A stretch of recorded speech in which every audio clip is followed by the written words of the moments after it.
All right, my dear Americans, this is no time to be complacent because they're coming and they've told you what they want to do. And American Muslims have to step in and change that relationship. But we cannot do it only by being in the streets. We have to be in the halls of Congress. We have to be in the newsrooms. We have to be in the classrooms. We have to be in the books. And we have to be in the courts and in the courts of public opinion. To do that, we have to be organized and we have to be good planners, because this is really the essence of our faith. They have to be good planners. They have to be everywhere. They have to be in the media. They have to be in political offices. They have to be everywhere. And they have to be good planners. What is their plan? They're telling you what their plan is. Ilhan and I first got elected, there were some folks saying, we want more Muslims to get elected. So maybe, tone it down. I know. I was trying to be nice. Tone it down, but not their hubris. They can't contain it. And she made a note, like, since we've gotten elected since 2019, 200 Muslims have been elected across the country. Wow. So we think about that for one moment. Is this the incredible movement? I know we were just part of it. We weren't the reason, but they're part of a movement and they are well organized. America, okay, if we don't want them to implement secularism, so what do we want them to implement? They say that America now, okay, there is not enough Muslims for them and to implement Islam. But now it is our challenge as du'at, as intellectuals, as academic, to present solutions based on Islamic values, but in the second level degree, not to tell them replace secularism with Islam. It won't work. Yeah, presenting Islam as a civilizational alternative to Western civilization, and is saying don't tell them the extreme aspect of Islam. Go to the second level.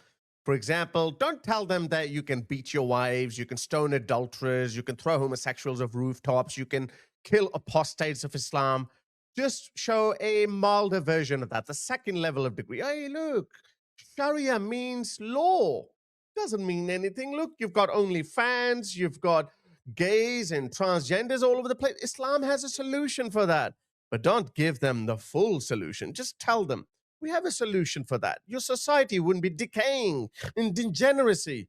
Your society wouldn't be decaying in degeneracy if you let Islam take over your civilization. They're telling you guys, not my words. This needs from us a different way of addressing this generation, addressing, in fact, the whole world, trying to get into key positions where you are influencing the decisions, yani decision making. Meaning you're in the corridors of power. If we are, whatever we do, and we are not influentials, we cannot influence how politics is running. We are not influence the decision-making processes. We know that if we were to do this from 0 to 100, the people are going to say, we're not going to have this type. Look Afghanistan, look other places. And people understand they're not going to go from 0 to 100 overnight. Suppose a Muslim party, an Islamic party, comes in and they start changing. You know what? We want to make sure there's no alcohol being sold. So can we, for the time being, because here's the point. And it's not just alcohol, it's music too, by the way. Any type of stuff we do, it's not astaghfirullah to substitute the Sharia. No, it's a program to eventually apply the Sharia, right? Right? It's a program to eventually apply Sharia. We cannot just go all guns blazing, start an Islamic political party and say, hey, no alcohol, no music, no dance, no gays, no Christians can't build houses, no new churches, no synagogues. That is all part of Sharia. And two words should terrify every single Westerner: jihad and Sharia. These two things terrify you, and none of these Muslims hide them. So you heard Muslim scholars saying that we have a plan, we need to be in power, we need to be influencing decisions. That was part one. The UK has got 25 MPs and over 250 councillors. Oh, no, sorry. Look the other day. Sorry, don't quote me on that. It was a ridiculously high number. I can't remember off the top of my head, but it was huge. And that's exactly what's happening in America. Since Rashida Tlaib and Ilhan Omar joined, they now have over 200 Muslims elected. But guess what?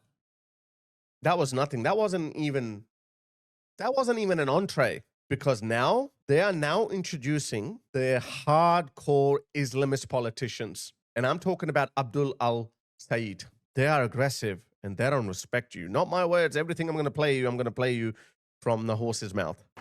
We need Democrats who have the courage to stand up to the power brokers in our own party, let alone Trump and his goons. See, first they're going to take over the Democratic Party. The Democrats, the sensible center-left Democrats, they need to wake up. They are about to lose their political party to communists and Islamists. And where have we seen this movie play out before? Iran and Lebanon. What's with this Barack Obama impersonation? We don't back down. We don't back down. We don't back down. With all due respect, if they go low, we don't go high.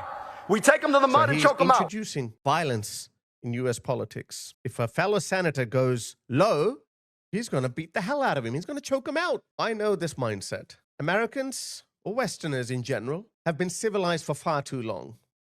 They don't bring violence into politics, but Muslims do.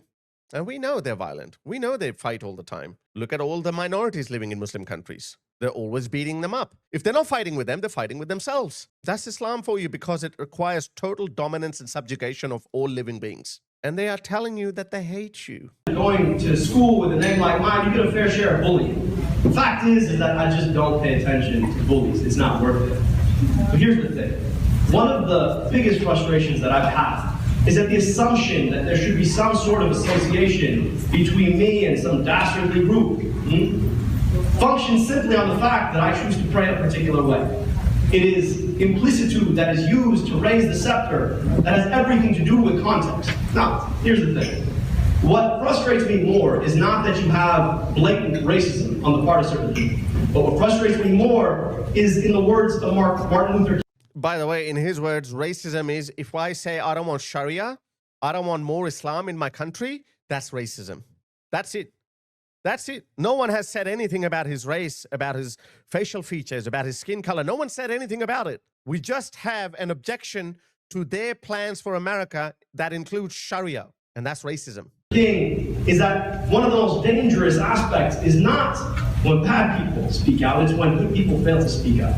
And what I have not heard is the Republicans on this panel decisively and swiftly call out this kind of Islamophobia, this kind of racism in the context, right, that they are running to represent a state that has the highest per capita number of Muslim Americans in the country. Now, you might not hate Muslims, but I'll tell you, Muslims definitely hate you.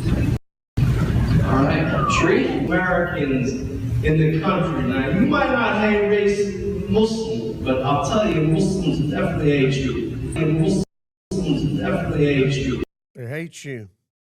If you speak up against their dastardly religion and Sharia and jihad, then we hate you. That's it. The message is simple. We hate you. We'll choke you out. I'm not done yet. And this is a fresh video, only from March this year. March. And look, he is mourning the death of Khamenei, but he's clever. He's a clever politician. He has a bigger picture in mind. Like the previous guy said, we have to get in the corridors of power. That's why keep an eye on the prize. Play it cleverly. Don't reveal your colors. Like, this is going to destabilize the region. I also want to remind you guys that there are a lot of people in Dearborn who are sad today. So, like, I just don't want to comment on Khamenei at all. Like, I don't think it's worth even touching that. Yeah, why is it not worth touching that? By the way, he's a Wahhabi. He's a Sunni, and Khamenei is a Shia. They hate each other. They will fight with each other if there was no America or the West in between. But now they're uniting their forces. And look, he's saying it openly. I just don't want to comment on Khamenei at all because I don't think it's even worth touching that. Why is it not worth touching that? Because he's worried that his true colors will be revealed, that he's mourning the death of the enemy of the United States, who's got blood on his hands, who's got American blood on his hands. He's clever. Watch this, another video. What's the other one? You're gonna want to not get these things in the shot. Oh, okay. I don't think we Wait, Trying to keep the shot secular. Did you hear what he said? He said, you don't want to keep this in the shot. What is this? These Islamic books. And I'm telling you, this guy's no Mamdani, this guy's no Sadiq Khan. He knows his Islam. He recites the Quran in Arabic. He quotes the Quran for wisdom. He believes in Sharia. He believes in all the punishments prescribed by that medieval barbaric religion. He knows that he has to fool those purple-haired, nose-ring-wearing socialist communist wokes, useful idiots. That's why he's saying, don't include that because that might scare some people. We got to keep it a bit secular. You see that? Muslims love secularism when there's no Islam. But the moment they get an opportunity, they put Islam on everyone else. And that includes you. Just because you're a non-Muslim, don't think that you're safe from this. You're gonna want to not get these things in the shot. Oh, okay. I don't think we Wait, Trying to keep the shot secular. Bukhari's there. You're going to keep the shot secular. Okay. Okay, I'm not done yet. This guy is the worst. Worst out of all. Look at him. The reason why I said that this guy is the worst of all is because he's openly promoting Sharia. His benchmark for Islamophobia is if you don't like Sharia. That's it. Not that you don't like someone's hijab or whatnot. That might be included in that too. But his primary definition of an Islamophobe is someone who does not want Sharia. Watch this. Sharia law. And by the way, we've done that in, Governor Greg Abbott has done that in Texas, and it's been done in Florida as well. And it needs to happen all over America, all over the Western world. You need to aggressively make a statement that Sharia or its proponents or its sympathizers will have no place in the West, much less in America. What does that mean? I don't know. Well, I know what it means. It means that you cannot apply your barbaric principles on American soil, on Oklahoma soil. That's what it means, you dumbass. You don't know? And yet the voters banned it anyway. Allah subhanahu wa ta'ala tells us in the Quran Kareem, he tells us. Voters banned it. Yet the voters banned it because they don't want these pathetic medieval practices in America. Well, the voters banned it anyway. He asks a stupid question and then he answers it himself. Oh my God. I don't know why Mike Rogers is not debating him. This guy can be exposed like that. Ask them specific questions about Islam and make him condemn child marriage. Make him condemn killing of homosexuals. Make him condemn that. I guarantee you it would be much harder for him to condemn all of that. It would be much harder for him to condemn all of that. Much harder than Mamdani and Sadiq Khan. He is a full-blown Islamist. Full-blown Islamist. Ya ayyuha alladhina amanu. Oh, you who believe. Kunu qawwamina billah. Shuhada'i lil-qist.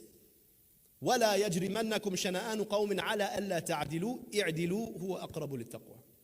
Oh, you who believe. Oh, you who believe in child marriage and using women as third-class citizens and subjugating Jews and Christians. Oh, them. That's who Allah is referring to, by the way. Stand firm with God. Stand firm with their bullshit ideology. That's it. Be witnesses to justice. There you have it. You can't understand a Sharia ban without understanding the Trail of Tears. You can't understand. Trail of Tears. See, guys, these guys are so sneaky. They're so clever and dishonest and disingenuous. He is putting his 20-year-old so-called struggle in America, where they've been given first-class lifestyle, thanks to America, is comparing his so-called suffering with the sufferings of the Native Americans and African Americans. They have their own history. And here he is appropriating all of that. What these bastards had to go through. I'm sorry. I'm sorry about using that language. I'm angry. Look at this cow. Look at this human garbage. He's been given an opportunity to run for political office. And he's comparing that with the people who suffered involving the Trail of Tears, the forced migration. He's comparing that with that, guys. There's no solution. We cannot coexist with these people. You cannot coexist with these people. Muslims say that all the time. They've made that case many times before. The partition of India happened on the premise when Muslims said that we cannot live with Hindus. Europe is less than 10 years away from Islamist separatist movements. France even has a full-on military plan what to do in case Muslims demand a separate country within France. They have a full blueprint. They have a full military plan if that happens. They will always subjugate the other. They don't understand the meaning of tolerance, which is the reason why it makes it so sad that the Democrats, they keep falling for it, which is why I don't believe that it is out of compassion and love for their fellow human beings. They know who these people are. They know what these people are made up of. Bernie Sanders, you mug, you don't know this? He doesn't watch any of this? They do this because they are joining forces. And it's happened so many times before in history. Islamists and socialists, they join forces to destroy the status quo. And then after that, they fight it out amongst themselves. Who wins? Winner takes all. That's what they're doing. But we're not going to hang around until then to find out, because we have to destroy this alliance now. Understand the efforts to uproot Muslim Americans without understanding the Tulsa massacre. You cannot understand the challenges we face today without understanding white supremacy. Called it white supremacy. We call it Islamist supremacy. The Tulsa massacre, the Trail of Tears got nothing to do with Muslims. Muslims have destroyed indigenous cultures wherever they've conquered. Where are the Egyptians? Where are the ancient Persians? Only Hindus survived. Turkey used to be Christian. Constantinople. What happened to them? Fell to Islam. They went to Spain. Spain survived too because of its close proximity to Christian Europe. They love to gaslight America and shame America because of its slavery past, ignoring the fact that America went to its bloodiest war to get rid of it. But they do that just to exploit the African-American community. But did you know the Arab-African slave trade lasted 1,000 years? And according to some estimate, up to 50 million Africans were enslaved by the Arabs. All of us have heard about Spartacus' slave rebellion against the Roman Empire, but have you heard about the Zanj rebellion that was in the 9th century mostly by African slaves against the Islamic Caliphate, the Abbasids? They don't talk about that. And guess what? They didn't learn from it. Slavery continued for another 1,000 years. They don't talk about that. They will never talk about that. Muhammad endorsed slavery. Unlike Christianity, where Christianity can evolve in light of better understanding of the world around you, Islam doesn't do that. That's why they say bring back child marriage. That's why they have no room for the LGBTQ community. They have no room for apostates and dissidents. There are no rights for non-Muslims. They have to live as dhimmis, the Arabic word for second-class citizens, where Jews and Christians cannot build houses that are higher than the houses of Muslims. They cannot build new synagogues and churches. They can only repair them. That is Sharia. They tell you Sharia, Sharia. They tell you about the rosy bits of Sharia, if there are any. I would say they're not rosy. They're not as scary as the main elements of Sharia. People flying off rooftops, beheading dissidents like myself, cutting off hands and feet at opposite ends. That's what the Quran says. This guy knows all of this, guys. This guy knows all of this. There are excellent critics of Islam, people who are knowledgeable of Islam. I would urge Mike Rogers to speak with David Wood. I'm happy to provide my services. I can tell you, you can destroy this guy in a debate. You don't have to just talk about his phony policies, because we know that's how they try to seduce the stupid left, by talking about these socialist principles, universal healthcare, blah, blah. They don't care about any of that. Attack him about his beliefs. It matters. It matters what your candidates privately believe in. If he wasn't talking about Islam, okay, fair enough. Because Mamdani would quote Muhammad and Islam in passing, okay? But his central message would always remain about socialist principles, okay? This guy's different. Mamdani cannot quote the Quran. He hasn't memorized the Quran. This guy has. This guy is the most dangerous iteration yet. And if you don't stop them, more dangerous Islamists are coming into Congress.